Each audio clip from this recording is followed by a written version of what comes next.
I'm here with Lottie from MPAS and we're going to give you some crazy facts about the helicopter. Fact number 1. Lottie, how fast can it go? So it's actually classified. Right, is it really? It is. I haven't asked you to say that, it's No, classified. it's classified. But all I would say is we don't necessarily need to be as fast as you because we can get higher. So we might still be able to see you even if we can't keep up with you. Right, so you've got a line of sight. Line of sight. So just explain to me what happened the other day as well. How fast were the car going and what happened as a result? So we have quite a few high-speed pursuits. Obviously around London we've got some larger roads. So we had a car going at 180 miles an hour and we were able to keep up with it because we were able to get a lot more height, which meant we could still see the car even though we weren't maybe matching it speed for speed. So top speed is secret, it's classified, you can't tell me that. But no matter where people go in the UK, you've got a clear line of sight. And you've got height as well, which makes a massive difference. Yeah. So for all people out there saying they can outrun the helicopter, it's a myth, you can't, is that correct? Yes, I think so. Fact number 1. Fact number 2 about the police helicopter. How high can it go? So comfortably 10,000 feet. 10,000 feet? Yeah. After that you're going to need to start pressurising the cabin and things like that. So we would go 10,000 feet, but especially over London, it would be quite tricky to get that because obviously you've got all the airports that are going over you, sort of right. Heathrow, Stansted, all those sort of things. So comfortably we'd like to go maybe 3,000 foot to 1,000 foot would be a nice comfortable range. Right, okay. That gives us the optimal levels for our camera as well. If we're too low, our cameras are too powerful and we just see grass. If we're too high, we can't get the exact detail that we might want, so descriptions of suspects and things like that. So yeah, optimum between 3,000 and 1,000. Obviously as well, depending on where we are in London, with higher buildings or cranes, especially cranes on top of buildings, we would take more height because we need to be safe. Yeah, exactly. Yeah. And so what is the lowest you will fly at? So we can fly as low as we need to. However, just for safety, we're looking at no lower than about 1,000 foot. Obviously over London, we have cranes and buildings and people with drones are now a massive factor. But there are cases where we can fly a lot lower if we're doing open area searches, and I certainly know that the county aircrafts do fly a lot lower because there's no obstructions. Brilliant. That is fact number 2, people. Fact number 3 about MPAS. How long can it fly for? So this aircraft, or the 145s, can fly for about an hour 40. Right. But that is massively dependent on how heavy the crews are. So if you... What are you on about? I'm not saying... I'm just saying there are some crews that might be able to fly a bit longer than others. You mean ones that are not as heavy?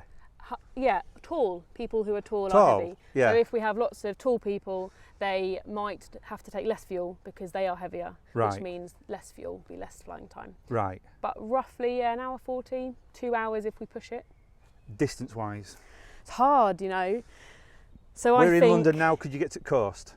I don't mean down coast, I don't mean down coast, I mean across. Yeah, we could get to Beachy Head, Brighton, do a job, come back, probably still do a few jobs in London and come back for tea. So we've got an hour and 45 roughly, and we could go all the way roughly around the bottom of England. It's not towards Cornwall, Devon, but around the bottom-ish, because you're flying at a certain speed and that sort of thing. I think so. I think when we were based in North Weald, we would be able to do a job in Norfolk and then come back and just have enough fuel. Can you get me to Bradford? Because I've got to get a train soon. I don't know the way. No one wants to go to Bradford. That's fact number 3. Fact number 4 about MPAS. Where can it fly? So we can fly anywhere. MPAS is a borderless police force, if you will. So outside of London, any aircraft can go to the nearest police job, no matter where it is in the country, apart from us, where we are designated to London. We can fly anywhere as long as air traffic say it's fine to go. We can fly anywhere. There are a few no-fly zones. Recently there's Grenfell we try and avoid, obviously all the government security zones like Buckingham Palace, Kensington Palace, all the sort of palaces and embassies, and that's pretty much anywhere. If we have to do a job and it means that we fly over these places, we will fly over them, but we'll be as quick as we can and as environmentally friendly as we can, so we'll get some more height so that the sound isn't as bad. So just let the people know as well why we don't fly around Grenfell. So it's a personal thing, and then it's a memorial site now, so if we can offer those people that are visiting the area or grieving families a bit of peace, then we will. Yeah. Like I said, sometimes we do have to fly over it, but we do try and avoid it. And if we have to operate around there for a long period of time, we'll try and keep it to as small an amount of time as we can and try and get as high as we can. So everything you do and everywhere you go is always thought through, isn't it? Absolutely, yeah. We're not going to wake anyone up just because we're only airborne for a reason. We're never just flying around, hanging about, going to McDonald's. Exactly, it costs a lot of money, you know, and it is noisy. So we're never going to just fly around just to annoy people, in and out, and then that's it. More facts coming up. Fact number 5. Hang on a minute now. Fact number 5. Where can it land? We can land anywhere.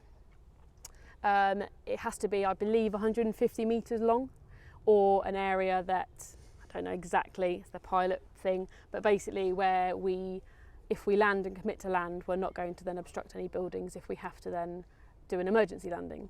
So it's 150 metres, similar to our runway, and I'd have to get the VTOL sort of helipad dimensions, but essentially we can land anywhere that the helicopter can safely fit. Yeah. That's all done by the pilot. They are really quick at doing maths and things like that, so they can look at an area, measure it out in their brain, and they'll be happy to commit to landing there. And what about surface, cables, that sort of thing? Cables we obviously would avoid. We use our camera, and if it's at night we use our night sun to make sure there's no obstacles.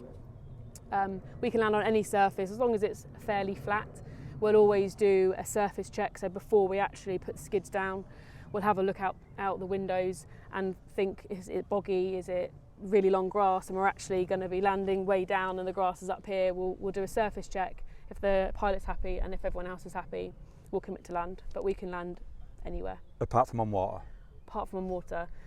We can land on water, but I don't think you it'll might go go very well. Yeah.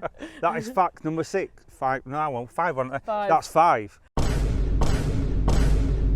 This is fact number 6. How many people does it carry and what are their roles? So routinely it will carry 3 people, so 2 police officers, 1 pilot, but we do have 2 passenger seats in the back, and that can be a passenger like I am myself, an officer that's getting an insight into the role, or Eagle 1, who is the sort of public order overview of large sort of main scale, scale disorders. Yeah. But we can actually re-roll the aircraft, so we have seats down the side rather than front facing, and this is used for lift and shift capability, so we can have 6 SFOs in the back. Yep. And we can take them anywhere in the country. We can also hold 2 police dogs and 2 police handlers at any one time. Just explain what SFOs are, because people go, what's that mean? It's a specialist firearms officer, so if they need to get from one side of London to the other very quickly, we can help with that. Something's going bad, we need you, yeah. Zip it up and jump on, yeah. And that's it. Yeah. Fantastic. That is fact number 6. Fact number 7 about the helicopter. How much does it cost to use? Do you like my fingers then? Do you like that? Very, very good. I don't actually know, that's above my pay grade. I don't know. Petrol prices are going up constantly, aren't they? And I blame certain people in a certain building somewhere in England for that, but I can't say anything else. I don't know about that. But it's expensive, but we like to think that we do offer a lot for that money. Because you are doing a lot, like we said, in regards to the pursuits, getting people, and sometimes you can't put a price on saving lives. No, that's exactly it. And I think it's not maybe us saving lives directly, but it's helping other people do their jobs, which is good for us. It's just basically one of those things that you've got to pay for, it's got to be done. Yeah, I think so. Right, fantastic. Yeah. That is fact number 7. It is raining, so I need to be quick with this. Fact number 8. How quickly can you be sat in your room? Yep. I'm saying sat because there could be sat in your room to being up and away.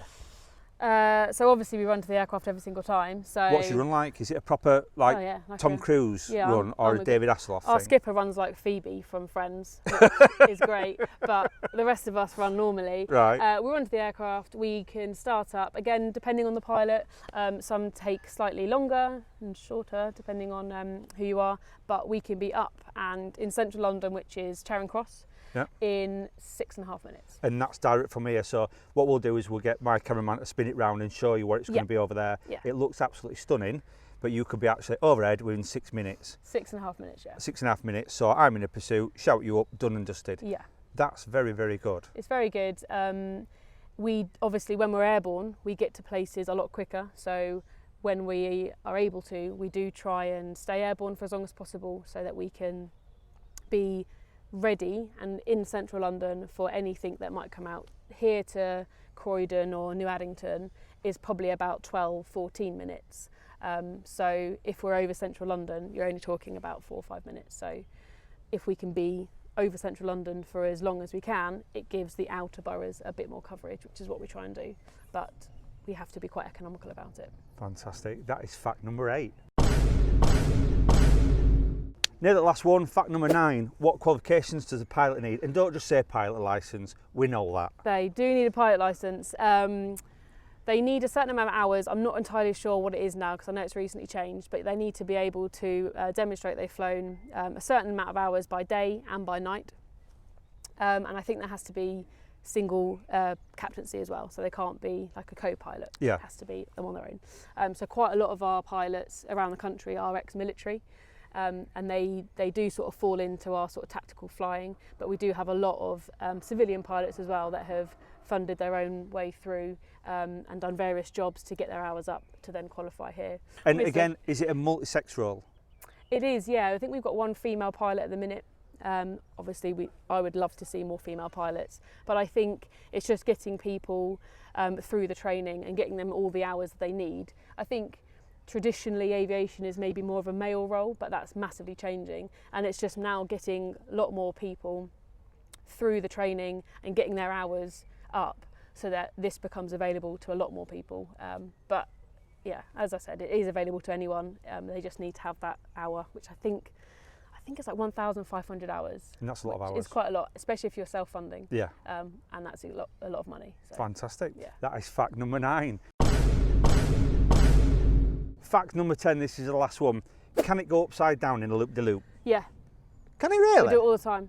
Every pursuit, at the end, we do a loop-de-loop just to celebrate. But can it really go upside down? No, it can't, no. Right. And I'm just going to throw something else. Can you abseil out of it? Certain people can. I can't. But it is an option that we have. Right. And last but not least, you ever taken it to some parties?